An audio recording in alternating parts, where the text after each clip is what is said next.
All right, guys, you just watched the basic plan, the overview. This is video 2. We're going to dig into some more of the details. This is mainly for people that are new to my channel. Again, I have 2,500 videos, and you can get lost in all the details. This is the second video that you should watch. And we're combining healthy keto with intermittent fasting. Okay, all right, number 1, you want to go as long as you can in the morning without eating. You just don't want to eat unless you're hungry. That's the thing that you need to focus on, because so many people eat when they're not hungry, and they're wondering why it's not working, they're not getting results, because the body finally is burning fat, and then you start eating. What'll happen is you're gonna raise insulin, and then your insulin's going to come high, and then it's going to push your blood sugars low. Then you're going to be hungry an hour and a half later.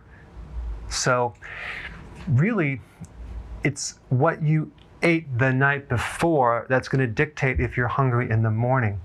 If you do this correctly, like I'm showing you, with just 2 meals a day, you're going to wake up in the morning not hungry.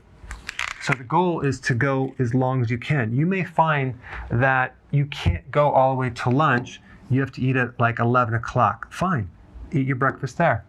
Okay, but what will happen, you want to keep pushing it to the point where your body is fully adapted to fat burning. You're no longer sugar burning. That could take 3 days up to 5 days. Sometimes it takes longer to get into full ketosis.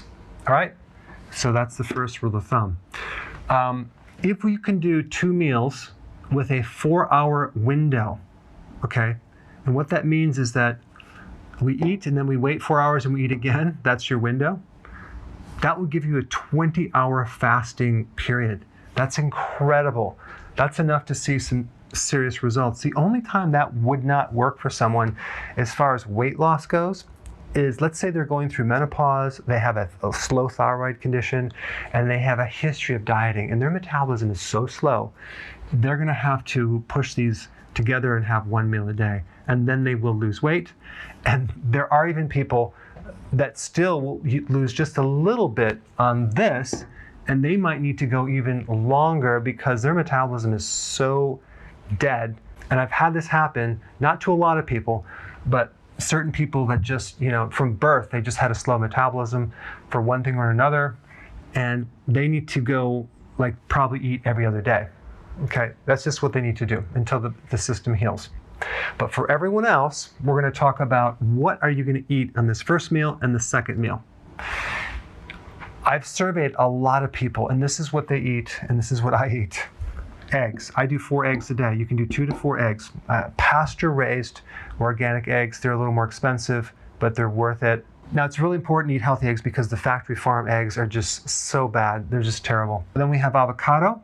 Avocado has tremendous amount of potassium and really good fats to help you go longer. Cheese. Now, if you are a guy and you have a prostate condition, don't do the cheese.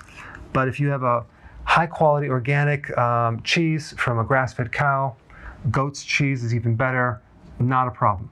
Okay, so then we have bacon. Some people don't want to do bacon. That's totally fine.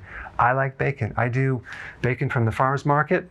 If you're going to go to the health food store, get the nitrate-free organic bacon with sugars less than 1 gram, okay? Bacon, by the way, and pork has high levels of vitamin B1. And for those people that are saying bacon is unhealthy, yet they're consuming chicken, I would beg to differ, because chicken is really disgusting unless you're doing, again, from the farmer's market. Okay, nut butters. You can do almond butter, peanut butter, make sure there's no sugar in it, maybe a couple of tablespoons. Now, the reason for this is to give you enough fat, especially in the beginning, so you can go longer, okay, without getting hungry. You're eating at 12, you have a hamburger or a piece of meat or a lamb or whatever meat that you want, 3 to 6 ounces. Let's say you're younger and you have a faster metabolism, then you do 8 ounces. Let's say, for example, you're an athlete, you do 8 ounces. Let's say you're a very large person, you need more protein, do 8 ounces. I wouldn't want to go over 8 ounces per meal. Now, we're not talking about actual protein grams, we're talking about the actual product of meat itself, okay? 3 to 6 ounces or 8 ounces. So you don't have to calculate the grams inside that meat. It is a big difference. And then we consume our vegetables. You can steam them. You can have some raw or the salad. I do a lot of salads. We need a large amount of salad. So some people break up their salad between this meal here and this meal, and they do maybe 5 cups and 5 cups, or maybe 4 cups and 4 cups. I mean, 4 cups is not that much. It's kind of like a medium-sized salad. I personally do all of my salad at one sitting. I'll do like 10 cups, and sometimes I'll do more than that. So I'm used to it. If you feel worse with consuming those greens, that means that your microbes are not quite in the right place. You might have a condition called SIBO. I'll put a link down below, in which case you want to cut back on your vegetables, because what's going to happen, the fiber in the vegetable is going to retain fluid. And you're going to feel bloated, and your weight loss is not going to come off. It's not because you're not losing weight, it's because you're retaining fluid. Okay, just realize you want to feel good after consuming this, and you may have to eat small amounts and gradually increase it, because guess who's eating the fiber from your vegetables? The microbes. And they might not be plentiful enough to do that. So there's many different reasons. I'll put a video down below just on that one topic. Olive oil, balsamic vinaigrette is a great dressing. Maybe a handful of nuts, some seeds, because we want that fat. So this is like one option of a meal. This is another option of a meal, just to give you an example. I put a link down below to my website because I have a lot of different examples of different meals. I have a whole recipe, but this would be an example of a typical meal for someone. Okay, let's say you do fish. I love salmon. Salmon is one of the best proteins because it has omega-3. We want to do quality protein. So you can also do sardines. Believe it or not, there are good fats in sardines. I did a video on that. Or seafood, okay? This gives you the iodine. So you do your fish or seafood, your salad, this is for your dinner, and a fat bomb. What is a fat bomb? It's like a little cookie with healthy fats in it. You can make recipes for this. A lot of people consume a fat bomb just to get them satisfied so they can go from one meal to the next. As your body adapts to fat burning, you probably won't even need that because you're burning your own fat, but in the beginning it's really helpful. Here's another option for some food. You can do chicken with the skin, preferably nice and crispy, or chicken wings. Let's say you do, again, 3 to 6 ounces of chicken or chicken wings. You do your protein. It's moderate protein. Asparagus, okay, or any other vegetable that you like, or your salad. And then you do olives as your fat, okay? I do a lot of nuts myself. I do that after the meal to the point where I'm like really satisfied so I can go longer. But the key is not snacking at night. So you want to add enough fat to go from this meal all the way to breakfast. Now, the number one weakness people have, I just realized, was boredom. So you're gonna have to keep really busy right here and make sure you're not bored so you don't eat the wrong thing. You can consume your vitamins. It's not a problem any time of the day. Apple cider vinegar, a teaspoon, and some lemon is really good to have when you drink water. Coffee in the morning, try to just do 1.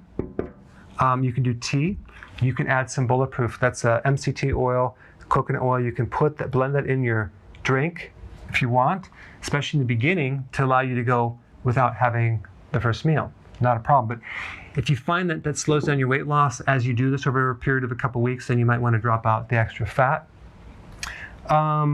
Urge to snack, that means you need more fat and more greens, more vegetables. Those 2 things will solve the problem. If you crave bread, you need more B vitamins. I recommend electrolytes, a good powder, and B vitamins and or nutritional yeast. You can get them in tablets. Very important, just to make this transition smooth so you have no problems. Sea salt, don't be afraid to add more sea salt because you're gonna need more salt. You're gonna dump more fluid on this program, and so you have to replace it. The best time to exercise is when you're fasting, so in the morning, okay? It's actually, you'll get better benefits. Realize that it could take longer to adapt, but the way that you know you're in hardcore ketosis is that you crave nothing. You're not even hungry anymore. That's when you know it's really working. Better than any other test. This should give you the next layer of information or knowledge you need to know, and I will see you in the 3rd video. Hey, if you're liking this content, please subscribe now, and I will actually keep you updated on future videos.